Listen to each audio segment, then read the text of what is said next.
अब हम उस फॉर्मूले का डीएनए टेस्ट करने वाले हैं जिसके जरिए मोदी सरकार ने, सुनिएगा, ये आपसे है, ये आपके लिए है, और ये जो महंगाई को लेकर लगातार चिंतित हो रहे थे ना, शायद उससे राहत मिलने वाली खबर, इसलिए ध्यान से देखिएगा। मोदी सरकार ने आपको सस्ती सीएनजी और पीएनजी गैस देने का तगड़ा इंतजाम कर दिया है। सीएनजी और पाइपलाइन से सप्लाई की जाने वाली घरेलू गैस यानी कि पीएनजी की कीमतों को कम करने के इस फॉर्मूले पर केंद्रीय कैबिनेट की बैठक में मुहर लगाई जा चुकी है, जिसकी अध्यक्षता खुद प्रधानमंत्री मोदी ने की है।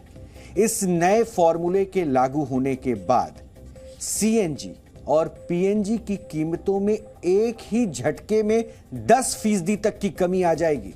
इसके अलावा अब सीएनजी और पीएनजी की कीमतें हर 6 महीने के बजाय हर महीने तय की जाएगी। घरेलू गैस की कीमतें तय करने का नया फॉर्मूला शनिवार से लागू हो जाएगा, यानी कुछ ही घंटों बाद आपको सस्ती सीएनजी और पीएनजी मिलने लगेगी। लेकिन आखिर सरकार के हाथ ऐसा कौन सा फॉर्मूला लग गया है जिससे सीएनजी और पीएनजी के दाम एक बार में ही 10% तक कम हो जाएंगे? इसी फॉर्मूले को हम आसान सरल भाषा में आज डिकोड करने वाले हैं, क्योंकि आप महंगाई से कई सारे सवाल पूछते रहे हैं। इसलिए सरकार अगर आपके जेब के बोझ को थोड़ा हल्का करना चाह रही है तो यह खबर भी आज आपको जाननी चाहिए। इसलिए इसका सरल भाषा में विश्लेषण आपके लिए आज हम करने वाले हैं।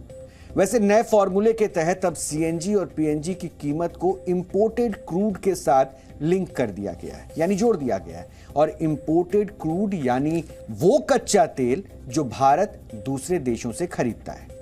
सरकार ने तय किया है कि अब घरेलू गैस का दाम यानी घरेलू गैस की कीमत इंडियन क्रूड बास्केट की कीमत का 10% होगा। थोड़ा और सरल भाषा में इसको समझना चाहिए। भारत जिस कीमत पर क्रूड ऑयल खरीदेगा, घरेलू गैस की कीमत उसके दाम के 10% के बराबर होगी। और सरल भाषा में समझाएं तो यह समझिए कि अगर इंडियन क्रूड बास्केट की कीमत $85 है तो भारत में घरेलू गैस की कीमत उसकी 10% यानी $8.5 होगी। यहां आपके लिए यह भी समझना बहुत जरूरी हो जाता है कि जिस तरह क्रूड ऑयल की यूनिट बैरल होती है, और एक बैरल में बैरल तो सुना होगा आपने, लगातार जब क्रूड ऑयल की कीमत बढ़ती है तो भारत एक बैरल की किस कीमत पे खरीद रहा है, ये लोग पूछते हैं, सवाल उठाते हैं। तो एक बैरल में 156 लीटर तेल होता है, ये आपकी जानकारी के लिए। उसी तरह गैस की यूनिट MMBTU होती है, जिसका फुल फॉर्म भी आपको बताता हूं, metric million British thermal unit. और एक MMBTU में करीब 23 किलो नेचुरल गैस होती है। और इस हिसाब से देखें तो नए फॉर्मूले के तहत अगर क्रूड ऑयल का रेट $85 प्रति बैरल है तो भारत में नेचुरल गैस की कीमत होगी $8.5 प्रति MMBTU। लेकिन अभी जो फॉर्मूला है, अभी जो चल रहा है फॉर्मूला, उसके मुताबिक भारत में गैस के दाम करीब $8.5 प्रति MMBTU ही है। तो फिर नए फॉर्मूले से गैस के रेट कम कैसे हो जाएंगे, यह सवाल आप पूछ सकते हैं। तो इसका जवाब भी सरकार ने एक और फैसले में तैयार कर लिया, और सरकार के फैसले में जवाब छिपा है। दरअसल सरकार ने अब घरेलू गैस के दामों पर कैपिंग कर दी है। कैपिंग यानी न्यूनतम और अधिकतम दाम तय करना। घरेलू गैस का फ्लोर प्राइस यानी कम से कम प्राइस $4 तय किया गया है, और सीलिंग प्राइस यानी ज्यादा से ज्यादा प्राइस $6 तय किया गया है। यानी क्रूड ऑयल के दाम कितने भी ज्यादा हो जाएं, गैस के दाम $6.5 से ज्यादा नहीं होंगे। इसलिए अभी इंटरनेशनल मार्केट में क्रूड ऑयल के दाम भले ही करीब $85 हों, लेकिन गैस के दाम $6.5 ही रहेंगे। इससे उपभोक्ता भी बचे रहेंगे और हमारी इंडस्ट्री भी बची रहेगी। अगर बहुत कम हो जाता है तो भी इंडस्ट्री को नुकसान होता है, ज्यादा बढ़ जाता है तो उपभोक्ताओं को इसका नुकसान होता है, तो इससे दोनों की रक्षा की जाएगी। सीलिंग को पहले 2 वर्षों के लिए रखा गया है, और ये प्राइस जैसे मैंने कहा प्रतिमाह घोषित हम लोग करेंगे। और इसमें हमारा प्रयास ये भी है कि डोमेस्टिक गैस प्रोडक्शन बढ़े, तो उस दिशा में भी पॉलिसी में 20% प्रीमियम उनको अतिरिक्त उत्पादन पर मिलेगा, ये भी उस दिशा में दिया गया है। अगर आप पिछले वर्ष देखेंगे तो लगभग 50% होता है, 50% हम इंपोर्ट करते हैं, 50% घरेलू उत्पादन से हम भारत की मार्केट की रिक्वायरमेंट को पूरा करते हैं। इसमें नई टेक्नोलॉजीज प्रोड्यूसर इस्तेमाल करें, उससे लाभ होगा, प्रोत्साहन मिलेगा। गैस प्रोड्यूसर्स एवं कंज्यूमर के इंटरेस्ट को बैलेंस रखते हुए ये गैस आधारित इकोनॉमी को प्रोत्साहन दिया जाएगा और साथ ही साथ देश में गैस के उत्पादन को भी इससे बढ़ावा मिल पाएगा। देखिए, सियासत का काम है, वो सियासत करेगी, लेकिन अगर आप इस बात से लगातार चिंतित थे कि महंगाई कितनी बढ़ गई है और सरकार ने अगर उस पर कुछ राहत के काम किए हैं जो आपके बोझ को थोड़ा हल्का तो कर सकती है, तो ये खबर भी आपके लिए बनती है। इसलिए इसको सरल लफ्जों में समझाना बहुत जरूरी है, आसान भाषा में आपके सामने रखना बहुत जरूरी है। कैसे सस्ता होगी, क्या फॉर्मूला होने वाला है, ये आपको बखूबी समझना चाहिए और इसका असर तो फिर सीधे सीधे आपके किचन पे भी पड़ेगा, आपके दिनचर्या पे पड़ेगा और आपकी जेब पर पड़ेगा। इंडियन क्रूड बास्केट 5 अप्रैल को $85.11 प्रति बैरल था, जबकि घरेलू गैस की कीमतें फिलहाल $8.57 प्रति यूनिट है। लेकिन हम नए फॉर्मूले के तहत अब गैस के दाम $6.5 से ज्यादा नहीं हो सकते हैं, ऐसी जानकारी हासिल कर रहे हैं। इसलिए गैस के दाम $2 कम हो जाएंगे, जिसके बाद सीएनजी के दाम में करीब 5 से 6% और पीएनजी के दाम में 10 से 12% की कमी आ सकती है। अब आप हिसाब लगाने लगे होंगे कि अब आपको सीएनजी और पीएनजी किस कीमत पर मिलने वाले हैं, तो इसकी कैलकुलेशन भी हमने कर रखी है। बस आप कलम रख दीजिए, मैं आपको समझाता हूं। अगर आप दिल्ली में हैं तो दिल्ली में इस वक्त सीएनजी की कीमत $79.59 प्रति किलो है, जो घटकर $73.59 हो सकती है।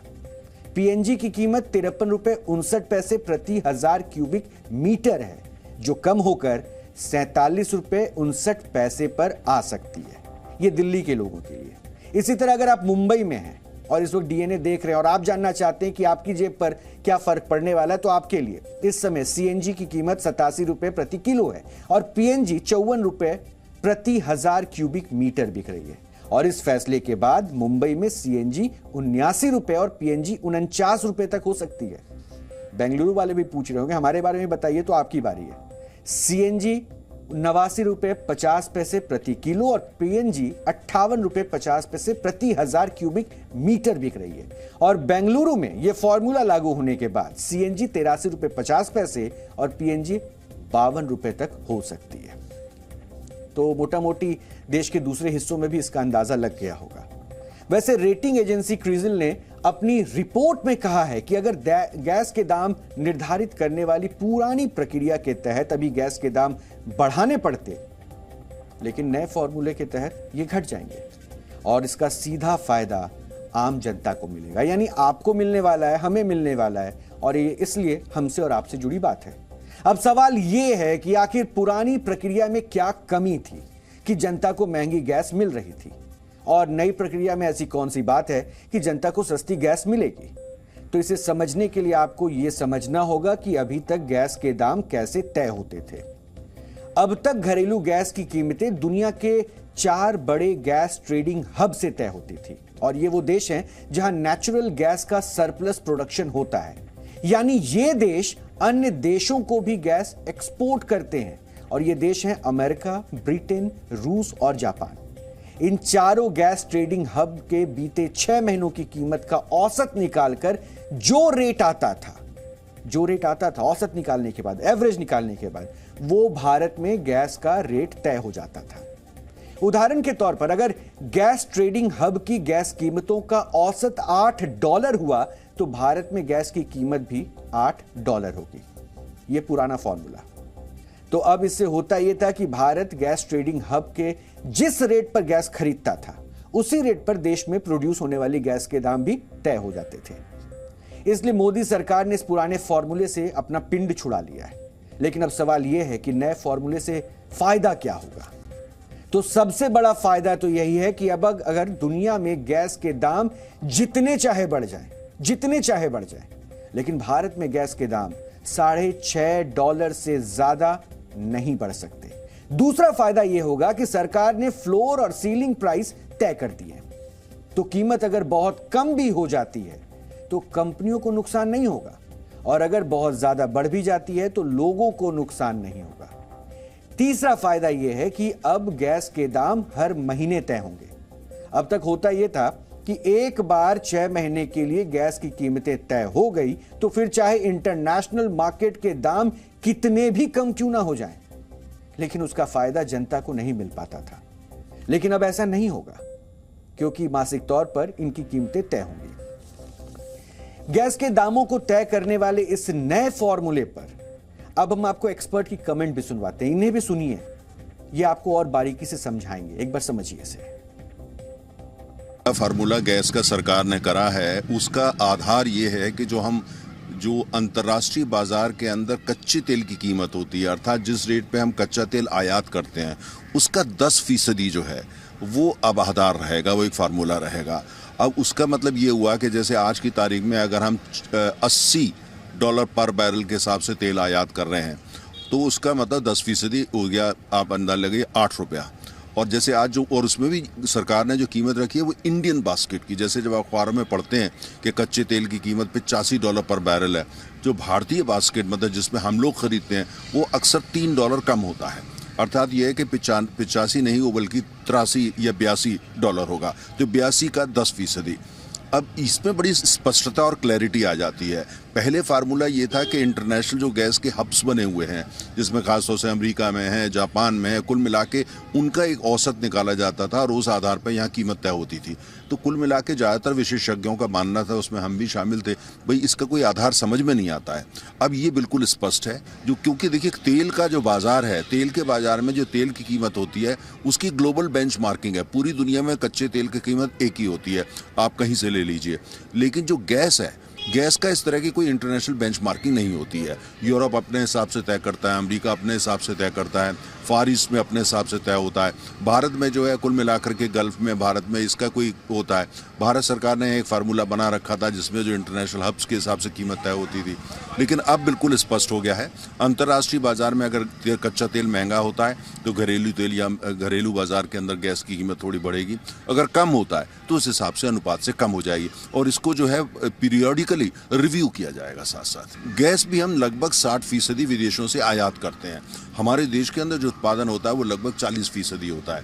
ये जो सरकार नीति लेकर के आई है, इसमें ये घरेलू गैस के लिए ज़्यादा एप्लीकेबल है कि जो घर के अंदर जो हमारा गैस का उत्पादन हो रहा है, जो मुख्यतः ONGC उसका उत्पादन करती है, ऑयल इंडिया करती है, केंड करती है, और भी कुछ कंपनियां करती हैं, रिलायंस BP करते हैं।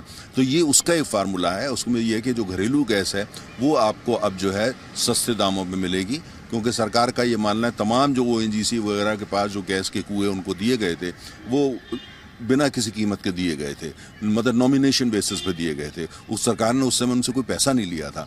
तो सरकार का ये मानना ये आपकी राष्ट्रीय जिम्मेदारी होती है, क्योंकि जब आपको हमने कुएं दिए तो वो तो बिना, हमने तो कुछ पैसा लिया नहीं, तो आपकी राष्ट्रीय जिम्मेदारी होती है कि थोड़ा सा उपभोक्ता की मदद करें। हो सकता है अभी भी बहुत सारे सवाल आपके मन में उठ रहे होंगे।